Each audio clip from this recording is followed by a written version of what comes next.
Okay, let's unpack this. When you think about that golden age of Japanese cinema, right? Three names always jump out: Kurosawa, Ozu, and of course, Kenji Mizoguchi. Hmm. The giants. Exactly. But it feels like Mizoguchi, for a lot of people, especially outside of, real film buffs, he's often the one who's a bit overshadowed, the eclipse giant. That's a perfect way to put it, yeah. I mean, Kurosawa, everyone knows the dynamic action, those incredible epics. His style just clicked internationally and at home. Right. Very accessible in some ways. And Ozu, he perfected that quiet, almost still look at family life. The sadness of it all captured with that low camera angle. The tatami shot. That's the one. But Mizoguchi, he's carving out this completely unique space. His films have this almost impossible visual beauty, like pure elegance. But then they hit you with this absolutely devastating emotional force. Exactly. An unflinching look at human suffering, and critically, the suffering of women. That's key. It's full of these paradoxes, isn't it? People say beautiful but brutal, distant, yet somehow deeply empathetic. If you watch something like, say, Ugetsu or Sansho the Bailiff, you can see it immediately. The visual control is just stunning, meticulous. Hyper-controlled is a good word. But the emotional content, it just washes over you. It's overwhelming. And it's that combination, that synthesis, that we really need to get our heads around today. He didn't just, show suffering. He crafted this whole visual language. Oh, grammar, almost. Yeah, exactly. Visual grammar. Yeah. And it forces you, the viewer, to actually witness the suffering unfold over time. He slows everything down. You feel the weight, the accumulation of injustice, not just the shock of a quick cut. So that's our mission for this deep dive. We want to give you a shortcut, really. Go beyond just knowing the name Mizoguchi. Right. We want you to actually grasp his unique visual style, those incredible long takes, the way the camera moves, those high angles, how he frames people. All those compositional choices that sort of boxes characters in. Yes, and maybe most crucially, get to the heart of why he did it, the emotional source, that really intense personal wellspring that fueled his lifelong critique of society. And we absolutely have to start there with that emotional core. Because his focus on oppression, especially how women were oppressed by, patriarchy, economic systems, it wasn't just an intellectual thing for him. No, not academic at all. It came from something deeply personal, a traumatic event that it marked him for life. It really did. And here's the thing. The key to understanding his art, maybe, that emotional source, that wellspring, it was the fact that his own older sister, Suzu, had to be sold into geisha service. A devastating choice. Made purely to support the family after they hit hard times. And that sacrifice, seeing her life constrained like that, it created this immense lifelong guilt in him. And a profound empathy. That became the absolute bedrock of his work. Let's dig into that a bit more, the weight of that early life. Mizoguchi was born in Tokyo, 1898.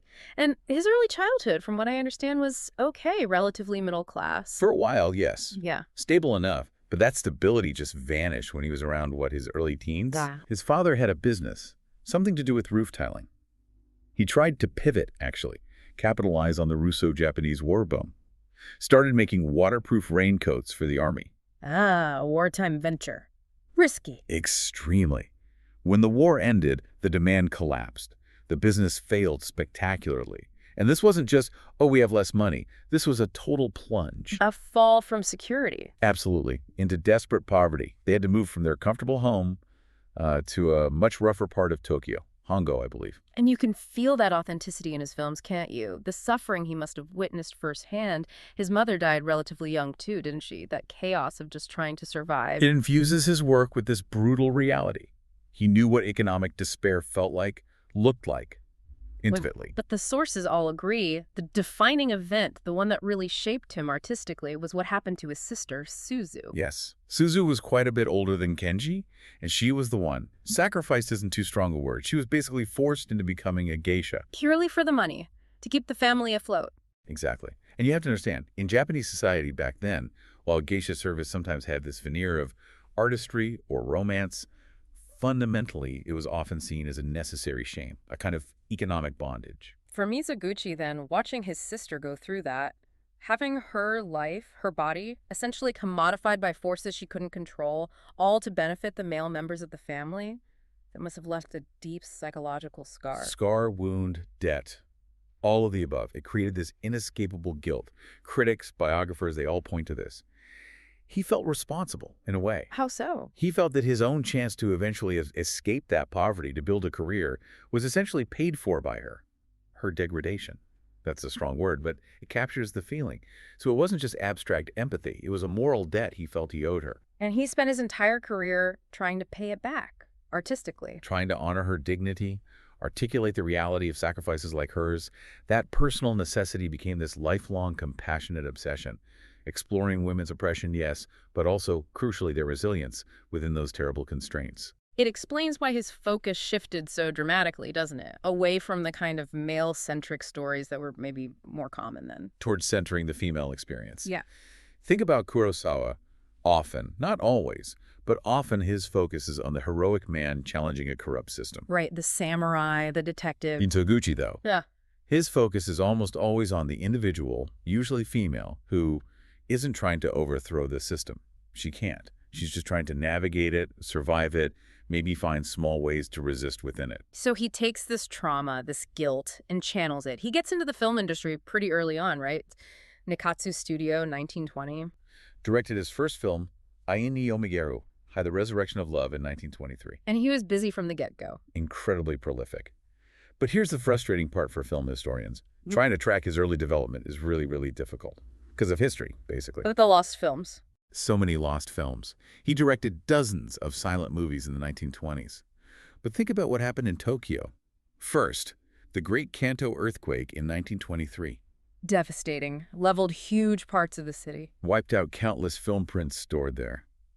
And then later, the bombings during World War II finished the job for many others. So the very foundation of his career, those formative years, it's mostly gone. We know titles, studio records, maybe some fragments, but the actual films largely vanished. Which means we can't easily trace that step-by-step evolution of his style like we can with some other directors. We have to kind of jump ahead. To the 1930s, when things start to become clearer. Exactly. The 1930s are crucial. This is when you see him consciously moving away from the faster cutting, the more melodramatic style that was common in silent film.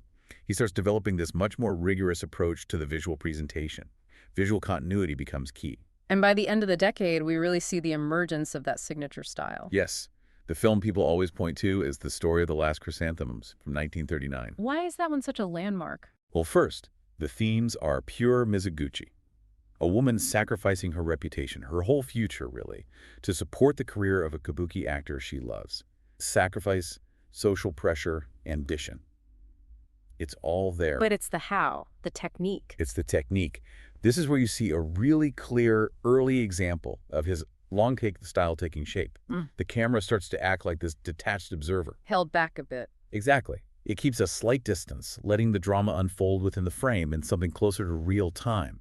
It shows he's mastering how to stage these complex scenes and, crucially, how to get performances that can sustain that kind of scrutiny. Right, because the actors can't rely on editing to create emotion. They have to build it continuously. And that skill getting actors to deliver those sustained, powerful emotional arcs within a single shot becomes absolutely central to his later masterpieces and his international fame. So even back then, the long take wasn't just a fancy trick. It was already tied to the theme, showing the duration of that woman's sacrifice. You absolutely nail it. He needed that duration.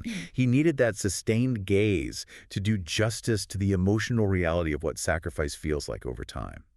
Quick cuts might give you a jolt, a moment of melodrama. But the long take makes you sit with it. It makes you feel the weight, the passage of time, the consequences, just like Mizoguchi himself had to live with the consequences of his sister's sacrifice. Okay, so we have this intense personal history driving him, and the 1930s is where he finds the artistic tools. How did that trauma translate into this specific, unique visual language that feels so profound? Because the way he used the camera, the mechanics of it were really quite revolutionary. This is where it gets fascinating. All right, so when you sit down to watch a Mizoguchi film, especially the later ones, the formal choices just grab you immediately. And the most famous, the one everyone talks about, is that extended long take. One single unbroken shot, sometimes going on for minutes. Minutes, yeah. Which, in a world increasingly dominated by faster and faster editing, feels incredibly radical. Still does, really. But, as you hinted, it's vital to stress. These aren't static long takes like, say, Ozu's. Mizoguchi's camera is almost always in motion. Always. It's anything but static.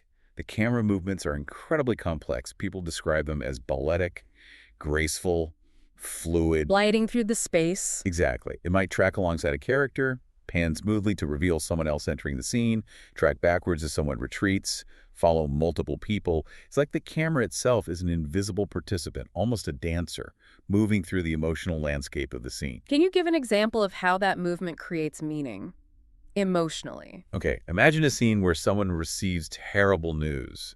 Instead of cutting to a close-up for their reaction the standard way, right? Mizoguchi's camera might slowly track backwards as that character physically steps back, maybe retreating into the shadows or deeper into a room. So the movement mirrors their internal state. Precisely. It visually expresses that shock, that withdrawal, the growing distance between them and the bad news, or maybe between them and other characters. The camera's flow reflects the character's emotional journey, or the shifting connections or disconnections between people in the scene. And there has to be a reason why he demanded this level of technical complexity. It wasn't just showing off. Oh, absolutely not. There are, I think, three main purposes, all directly tied to his core themes. First, it creates this intense feeling of real-time, real space. Continuity. You feel like you're there, watching it unfold unbroken. It denies you that little mental break, that comfort you get from a cut. It makes the scene's emotional duration feel much more palpable, more potent. And the second point you mentioned earlier, respecting the actor, that often gets missed when people talk about long takes. It's huge. The long take is an enormous act of faith in the actor. By refusing to chop up their performance into little bits, Mizoguchi lets them build a complete, sustained emotional arc, moment by moment, breath by breath. It forces you, the viewer, to really watch them, the subtle things. The shifts in posture, the way they breathe, tiny facial expressions, things that might get lost in rapid editing. This is why actresses like Kinigo Tanaka were so vital. They had to deliver that sustained reality without the safety net of cuts. The stories about actually filming these things sound nightmarish, especially from his cinematographer Kazuo Miyagawa. Oh, it was technical torture, by all accounts. Miyagawa said achieving just one of these flowing, perfect shots could take days. Days of rehearsal. Just for one shot. Just for one. They might need complex crane movements, perfectly laid tracks for the dolly, actors hitting their marks down to the inch at exactly the right second. And the lighting. Imagine lighting a scene where the camera moves from a dark corner through a doorway into a brightly lit room, all in one take. You can't adjust the lights mid-shot. Exactly. Everything had to be pre-lit perfectly for the entire path of the camera and actors. The demand was absolute perfection. It pushed the technology of the time to its absolute limit. Okay, beyond the movement, let's talk composition. That use of deep focus, creating incredible depth in the frame. Right, deep focus means everything foreground, middle ground, background stays sharp, stays in focus. Mizoguchi used this masterfully. It wasn't just about making pretty pictures. It was about context. How so? He rarely isolates his suffering characters. He frames them within the environment, the world, that's causing their suffering. You see the oppressive architecture, the other people, the social structures, all simultaneously present in the frame with the main subject. And often reinforced by actual physical barriers within the frame. Constantly. He loved using things in the foreground, screens, pillars, doorways, lattices, even shadows, to create these layered compositions. They look beautiful, sure, but thematically they act as visual metaphors for constraint. Literally boxing them in. Yes. You might see a character experiencing pain in the background, but your view of them is partially blocked by a pillar or a screen in the foreground. It visually represents the social barriers, the class lines, the rules that are trapping them. He also had this knack for showing things by not showing them, the use of off-screen space. Very sophisticated. It requires you, the viewer, to be active, to engage your imagination. Mizoguchi would often cut away just before a moment of violence or keep a crucial event just outside the frame. Like you hear a scream but see the reaction on someone else's face? Exactly. Or the camera might pan away to observe a character listening to something awful happening off-screen. Or, like in Ugetsu, he only shows you the consequences of violence after it's happened. That famous death scene of Miyagi. We don't see the soldiers attack her. We don't. We see the chaos. Jinjuro leaves, he comes back. Yeah. And finds the aftermath. By withholding the explicit horror, he avoids sensationalism. It pushes the emotional weight onto our empathy, our understanding of the loss, making it somehow more profound, more heartbreaking. All these techniques kind of culminate in this idea that really defines his style. Compassionate distance. And that high camera angle is key to it. Yes, the camera is often placed slightly higher than the characters, looking down just a little. Now, traditionally in film language, a high angle often implies judgment, power over the subject, maybe condescension. making them look small, weak. Right. But with Mizoguchi, that interpretation gets flipped. It's not condescending. Why not? What makes it different? Because it functions more like a classical God's eye view, Right. but in a compassionate sense, not a judgmental one. It places the character's intense personal struggle into a much larger context. The bigger picture. The overwhelming landscape, the vastness of the feudal system, the confining walls of the brothel, the chaos of war. It suggests the forces acting upon them are huge, systemic, almost inescapable. And this links back directly to his sister Suzu and that feeling of guilt and the refusal to use close-ups. This is the absolute core of it, I think. By maintaining that respectful distance, Mizoguchi refuses the potential for emotional manipulation that comes with the extreme close-up. Think about it. If he pushed the camera right into the face of a weeping woman. It could feel exploitative, intrusive. Exactly. Like he's trying to possess her suffering, make it spectacle. Given his lifelong guilt about his sister being essentially sold and commodified, that physical distance with the camera becomes this profound gesture of respect, of humility. He observes, but doesn't try to control or own the emotion. He gives them dignity. He refuses to sensationalize the very kind of pain he felt powerless about in his own life. The technical choice, the distance, becomes the visual embodiment of his moral stance. A kind of cinematic apology, almost. Their homage. Yeah, it creates space for the audience not just to feel pity, but to actually reflect on why this is happening. The distance encourages contemplation, not just raw emotion. And finally, let's loop back to the tracking shot. You mentioned how it often conveys inevitability. Especially when a character is walking away from home, towards an uncertain fate, maybe towards their own destruction. The steady, relentless movement of the tracking shot, it visually suggests they're being carried along. Not entirely by their own free will. By these powerful external forces, poverty, social rules, war. It's like that river analogy you used earlier. The camera's rhythm, its steady pace, mirrors the feeling that their fate is almost sealed by circumstance. You feel the weight of that journey because the camera just keeps moving, refusing to let you look away, refusing to offer an easy escape. So all this incredible formal control, this unique visual language we've been discussing, it's all in service of his central theme, right? His absolute obsession, the reality of women's lives under oppressive social systems. Absolutely. It wasn't just, let's film women. He filmed complex individuals who happened to be women, navigating these incredibly difficult structures. His films are filled with them, geishas, prostitutes, mothers, wives, artisans, servants, drawn from all sorts of social strata. That they're never just stereotyped. Never. They're rendered with such care, such specificity. But the thread that connects them, almost universally, is that struggle for some measure of autonomy. Dignity, control over their own lives. In systems that are basically designed to deny them both. Whether you're looking at the 11th century slaves in Sansho or the 1950s sex workers in Street of Shame, they're all confronting these rigid patriarchal structures that treat their labor, their bodies, their sexuality as things to be bought, sold, or controlled. But crucially, and this seems central to why his films avoid feeling merely like victim studies, they possess this incredible resilience. They aren't just passive. This is so important for understanding the critical consensus around his work. They are not passive victims just waiting for a man to save them. Mizoguchi consistently emphasizes their agency, however limited it might be. What forms does that agency take? We see them forming these incredibly strong bonds of solidarity with other women. They show astonishing strength, just enduring years, decades of hardship. And they often make these impossibly difficult, morally complex choices, sacrificing their own happiness, sometimes even their own perceived virtue for the sake of their children, or just basic survival. So the films celebrate that strength, even while mourning the fact that it's necessary. Exactly. It's a simultaneous celebration and mourning. He admires their endurance, even as he rages against the system that demands it. Now, thinking about his social critique, he often set his most famous films way back in feudal Japan, the 11th century, the 17th century.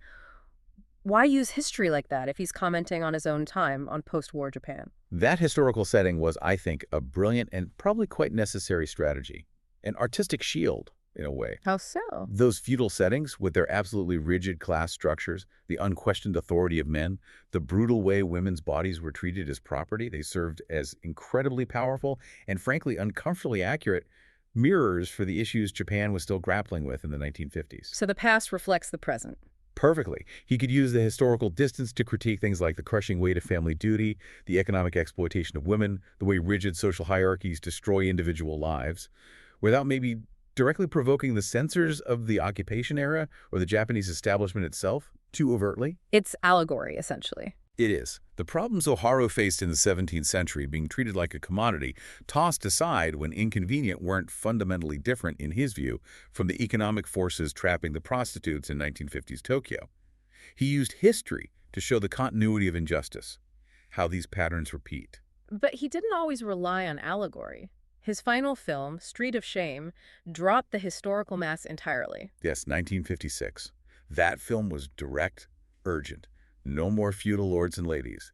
This was contemporary Tokyo inside a brothel, focusing explicitly on the lives of modern prostitutes. Not geishas, but sex workers. Exactly, and depicting them clearly as women trapped primarily by economic desperation and overwhelming social stigma.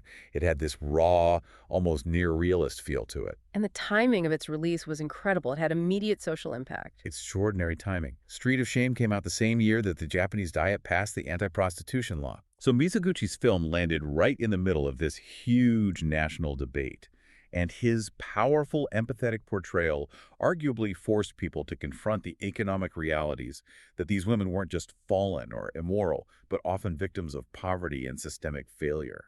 It showed that just making prostitution illegal wasn't going to solve the underlying issues. Okay, this brings us to a really crucial question, one that always comes up with Mizoguchi, the issue of the male gaze. You have a male director dedicating his career to depicting female suffering. How do we navigate that ethically? Is it exploitation or is it empathy? It's the essential question you have to ask when engaging with his work critically. The debate boils down to, does this relentless focus inadvertently sensationalize or objectify female pain, serving some kind of patriarchal interest? Or is it a genuine, sustained effort to use his position, his artistic power, to observe, honor, and give voice to the oppressed? And where does the balance of opinion, especially among scholars today, tend to fall? Because everything we've said about his visual style seems to argue for empathy. That's precisely the argument, and generally where the consensus lands. Most serious analysis sees it as a genuine act of empathy, achieved through that compassionate distance we talked about. The proof is in the style itself. Exactly. His camera doesn't leer, it doesn't linger in a way that feels objectifying.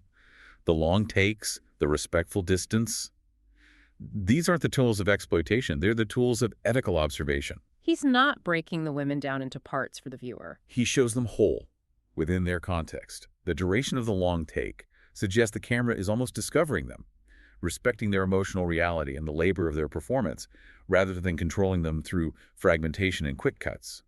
If he wanted to exploit, he'd use a different cinematic language. Closer shots, faster editing, more focus on surface. His technique inherently rejects that kind of visual exploitation. It feels like him trying to convert that personal guilt into a dignified artistic statement. Okay, let's talk about the films themselves, especially that incredible run he had in the 1950s. His final decade produced these 4 absolute masterpieces that really cement his legacy. They're the proof, aren't they, of everything we've been discussing? They absolutely are, the definitive evidence. This period is just an astonishing burst of creativity. Let's start with the one that really kicked off this golden age. The Life of Oharu, 1952. If ever there was a film about dissent. Oh, Oharu is relentless. It's based on a 17th century novel, and it is just this devastating portrait of one woman's inexorable fall through the rigid, cruel social hierarchy of feudal Japan. She starts relatively high up. Yes, as a lady-in-waiting at the imperial court. But she makes one mistake. She falls in love with a man below her station, and for that transgression, she's exiled. And it just triggers this cascade of misfortunes. One degrading role after another. Precisely. She's pushed from imperial concubine to being a wife who gets discarded, into prostitution, and eventually, horrifyingly, she ends up as a wandering beggar, an outcast nun. And the film's structure emphasizes this long decline. Masterfully. It's told mainly in a long flashback. We start with Oharu as an old woman, reflecting on her life while looking at these Buddha statues that represent her lost youth, her lost chances. This framing immediately tells you the focus isn't on suspense or action, but on the weight, the sheer duration of her suffering over decades. You mentioned his matter-of-fact presentation of injustice. That must be incredibly hard to pull off when the story is this bleak. It's a remarkable balancing act. He avoids melodrama, avoids telling you how to feel. He simply shows, step by logical step, how the inflexible rules of that society, the code of honor, the class system, the treatment of women, inevitably lead to Oharu's complete ruin. It's presented not as tragedy caused by fate, but as the logical outcome of a corrupt human system. And Kinuyo Tanaka's performance must be central to that. Absolutely foundational. She has to portray decades of accumulated pain and disillusionment, but somehow, without ever losing that core spark of humanity that Mizoguchi always sought in his characters, she endures. Okay, next up, the film that really broke him internationally, Ugetsu, 1953. This one mixes history, ambition, and the supernatural. Ugetsu is just stunningly beautiful and also deeply unsettling. It's set during the civil wars of the 16th century, a time of chaos. And at its heart, it's a critique of destructive male ambition. It follows two couples. Two peasant couples, yeah. And their lives are essentially destroyed because the men get sidetracked by selfish desires. Jinjuro, the potter, wants wealth and artistic recognition. His brother-in-law, Tobei, dreams of being a glorious samurai. Both abandon their families in pursuit of these dreams. The ghost story element is probably what many people remember most vividly. Genjuro and the ghost princess, Lady Wakasa. Yes, and what's fascinating is how Mizoguchi films the supernatural elements. There are no cheesy special effects, no sudden shocks like in a modern horror film. Lady Wakasa and her world are filmed with the exact same beautiful, meticulous long takes and compositional care as the real-world scenes. Which makes her feel more real. Hauntingly real. It subtly blurs the line between reality and illusion, making Jinjuro's seduction by her ghostly world feel psychologically believable, intoxicating even though you know it's doomed. The scenes in her dilapidated mansion are just breathtaking visual poetry. And again, the power often comes from what's withheld or revealed later. Absolutely. We talked about Miyagi's death being off-screen. Yeah. But maybe the most devastating sequence in the whole film is when Jinjuro finally escapes Lady Wakasa's enchantment and makes it back home. He finds Miyagi there, waiting for him. The reunion. They have this quiet, incredibly tender reunion. You feel this immense sense of relief, of homecoming.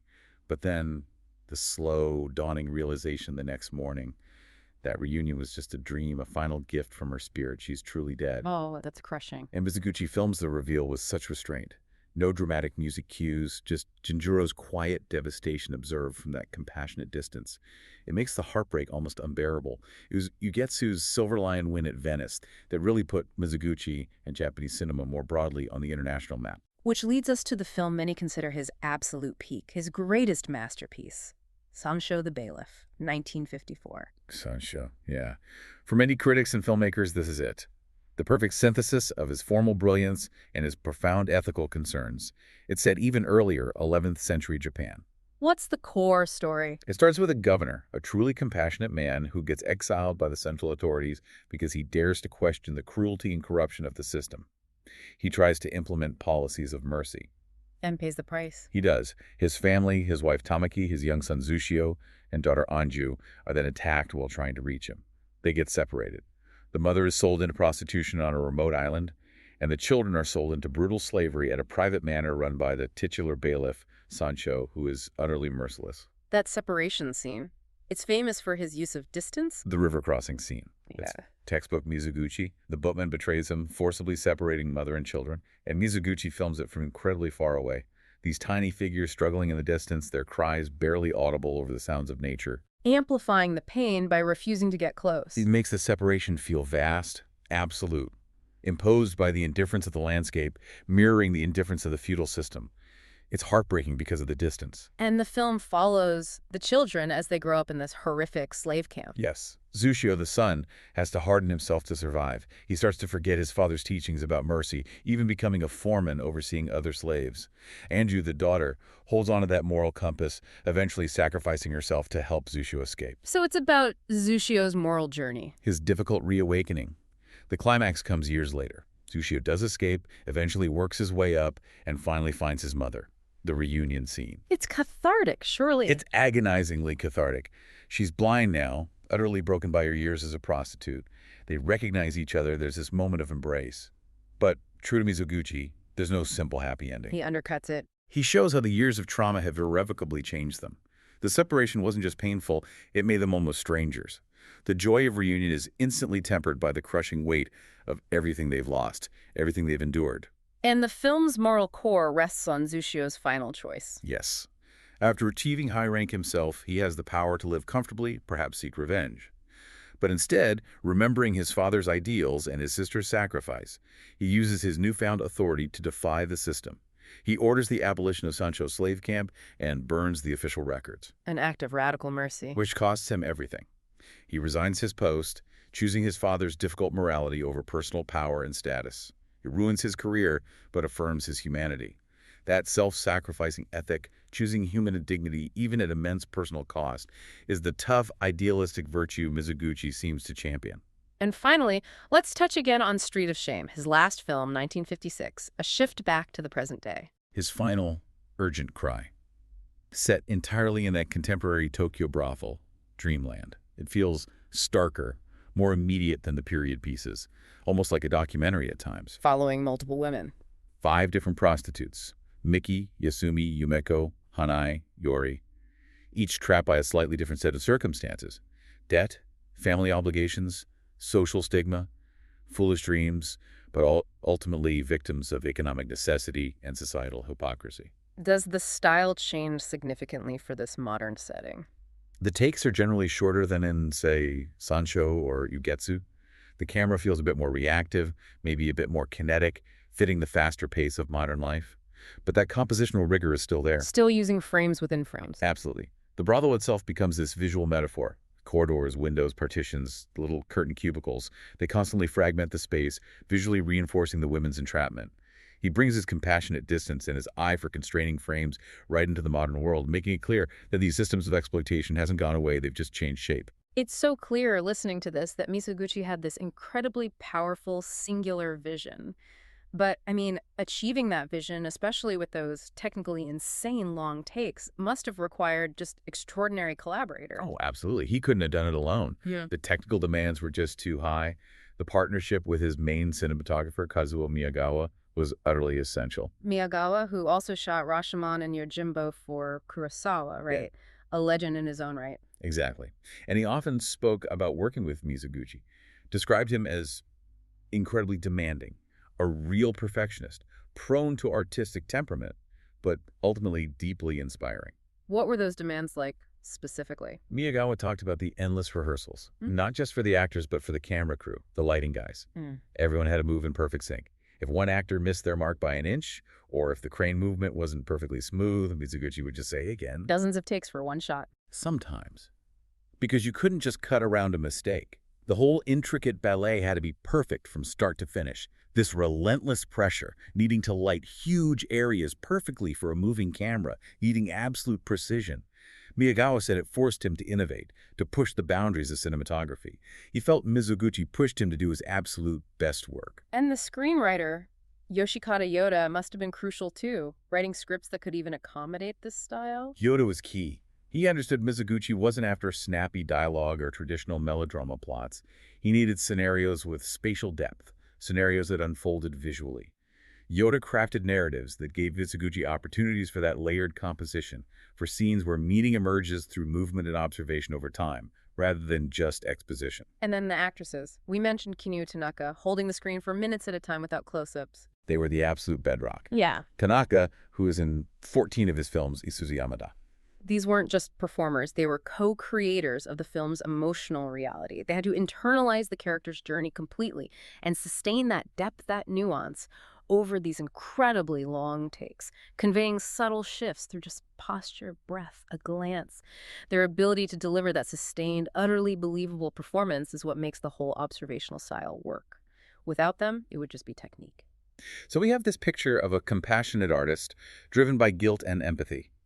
But we also hear stories of him being incredibly harsh on set, a tyrant almost. How do we reconcile those two sides, the sensitive artist and the difficult man? It's that classic contradiction you often find with artistic geniuses, isn't it? His notorious perfectionism, the demanding nature. Most biographers and critics don't see it as simple ego. They connect it back to that deep well of personal anguish. Channeling the pain, channeling the guilt over his sister, the trauma of poverty, the chaos of his own personal life, including, famously, being attacked with a razor by a former lover. It all seems to have fueled this relentless drive for artistic control, for perfection. as if by achieving absolute mastery over the form, he could somehow grapple with, or perhaps atone for, the suffering that haunted him. The technical rigor became a kind of discipline, almost a penance. Let's look at some of the deeper ideas, the philosophical threads running through his work. You mentioned social determinism. His films feel fatalistic, but you're saying it's not quite fate. It feels like fate because the forces are so overwhelming. But crucially, they're human-made forces. It's the class system, it's economic necessity, it's patriarchal tradition, it's the cruelty of other people. These are the things that crush Oharu or the family in Sansho. It's not some abstract metaphysical destiny controlling them. It's the logical consequence of the social structures they inhabit. But even within that seeming inevitability, his characters often make choices that assert some kind of moral value. Absolutely. And that's vital. The films insist that even when external freedom is impossible, internal dignity, moral responsibility, these things remain possible and incredibly important. Zushio choosing mercy over power, Anju sacrificing herself, Oharu enduring with some shred of self-awareness. These acts don't necessarily change their circumstances or bring happiness, but they validate their humanity against the dehumanizing system. And what about that recurring tension between the sheer visual beauty of his films and the incredible sadness, the suffering depicted? That tension is really interesting. It connects to that Japanese aesthetic concept you mentioned, mono no aware. The pathos of things, sensitivity to impermanence. Right. That kind of bittersweet awareness that beauty and sorrow are often intertwined, that beauty is fragile and transient. Mizoguchi's films are undeniably gorgeous to look at the compositions, the lighting, the movement, but this beauty never feels like it's sugarcoating or glamorizing the suffering. It doesn't make the pain pretty. No. Instead, the aesthetic perfection feels like it dignifies the subject. By framing these stories of marginalized, suffering women with such high artistry, he elevates their experience beyond mere melodrama. He finds a profound, sorrowful beauty in their resilience and their endurance. The beauty isn't despite the suffering, it's like in a respectful, honorific frame placed around it. His reputation outside Japan took a while to solidify, didn't it? Especially compared to Kurosawa. It did. He died relatively young, 1956, just as his international profile was really taking off thanks to Venice. For a time, Kurosawa's films, which were perhaps more immediately accessible, more action-packed, really dominated the global perception of Japanese cinema. But the French critics got him early on. Oh, yes. The critics at Kaji Cinema, people who would become filmmakers themselves, like Godard, Rivette, Truffaut, they immediately recognized the brilliance. They saw that profound unity of form and content, the moral weight behind the style. They were huge early champions. And then academic interest grew later. Significantly, especially from the 1970s onwards, coinciding with the rise of feminist film theory.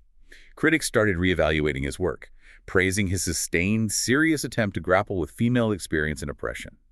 Today, he's analyzed from all angles, formalist, Marxist, historical, feminist, cementing his position not just as a stylist, but as a major social commentator.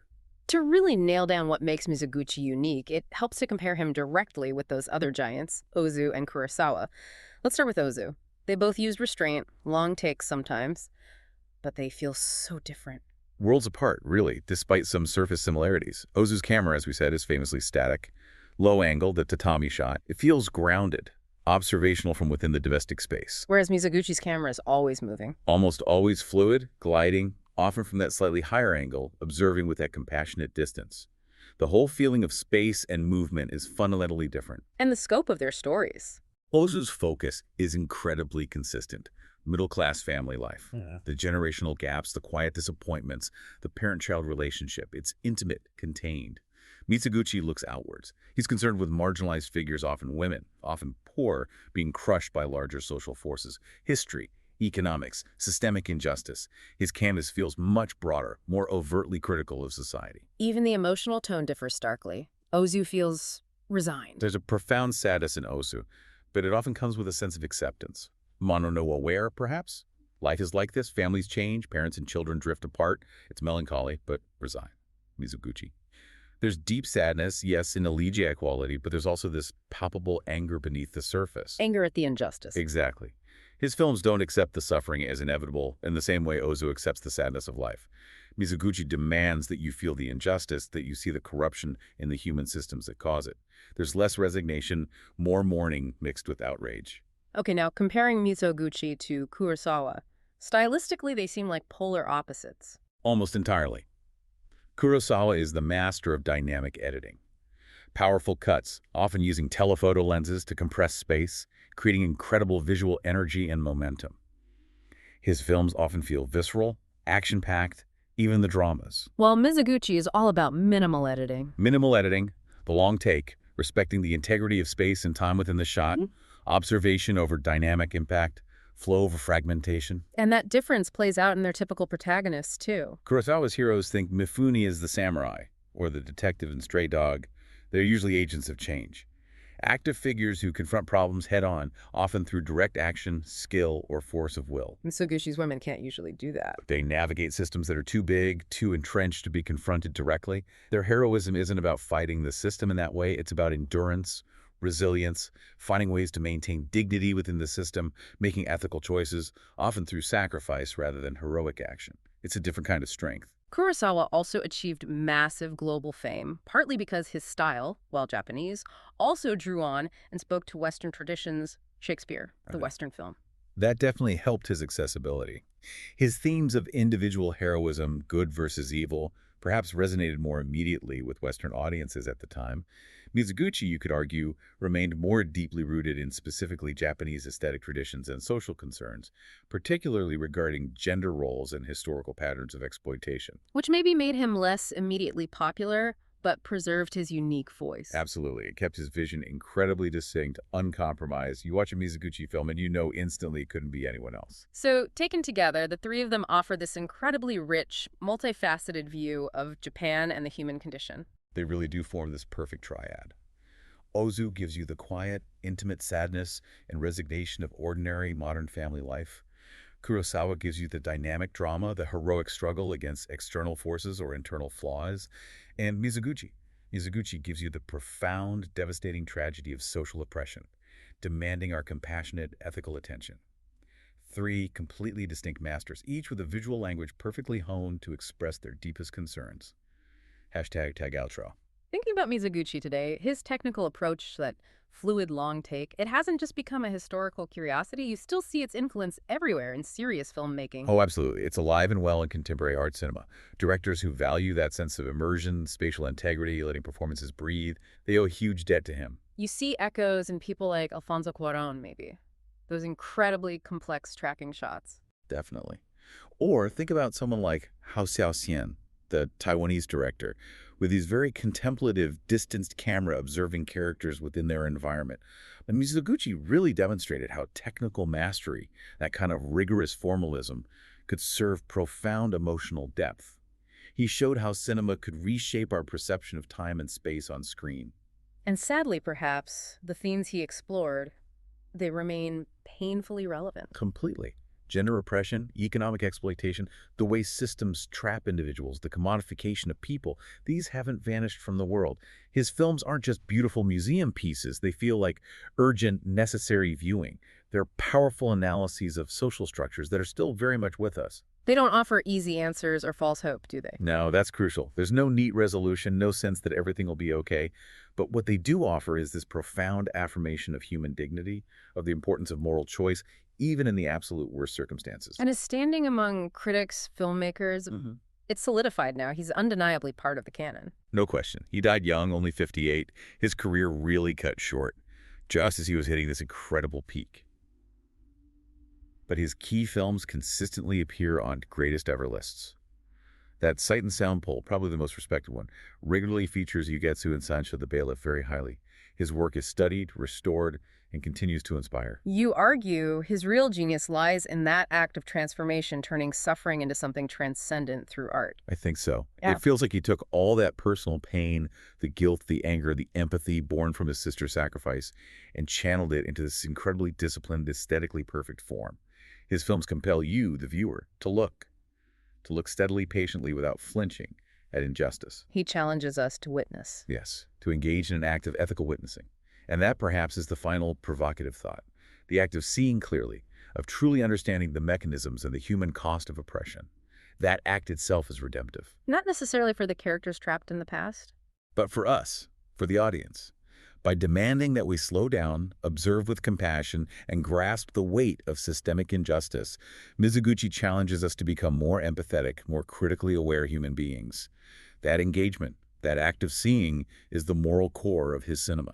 A powerful legacy. If you listening haven't experienced Mizoguchi, especially those later masterpieces, we really can't recommend them highly enough. Seek out the restored versions of The Life of a Haru, Ugetsu, Sansho the Bailiff, Street of Shame. Prepare to be visually stunned and emotionally devastated in the best possible way.